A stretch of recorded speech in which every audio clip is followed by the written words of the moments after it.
Blood clots are associated with more deaths every year than breast cancer, AIDS, prostate cancer, and motor vehicle accidents combined. And now new research has identified a new model to help doctors identify blood clots. We have Dr. Scott Woller here from Intermountain Medical Center, and you're on the forefront of this new research. So what have you come up with? Yeah, well, you're correct. It's important to make the diagnosis and to do so expeditiously, but we especially want to be efficient. That is to say, not expose more patients to the radiation and contrast to dye, which we often give to do studies and to assess for blood clots. Our study looked at assessing the patient's likelihood of having the disease first, and then if they were considered to not be at high risk, doing a simple blood test, which costs about $10. Yeah. If that blood test is negative, we can safely refute the disease. What we observed, though, is that as patients age, their D-dimer, which is that blood test, simply goes up, so that if a person is in their 70s or 80s, they're more likely to have a positive test than if they're in their 20s and 30s. Our study suggested that we can adjust what would be considered a normal value by age, and therefore safely exclude the possibility of a blood clot in the lungs among a greater proportion, especially of elderly patients. Okay.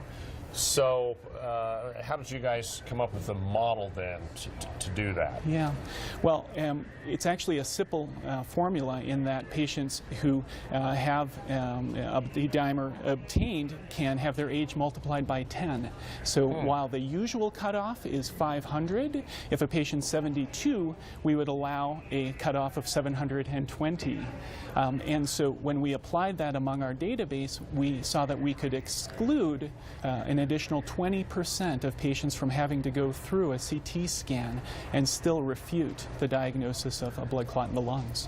Okay, so I guess what does it come down to, like if I come in, I get what a physical, how are you going to measure all that? When patients come in, they can have varying symptoms that are suggestive of pulmonary embolism, and those symptoms aren't specific. It can be chest pain, shortness of breath, difficulty in breathing.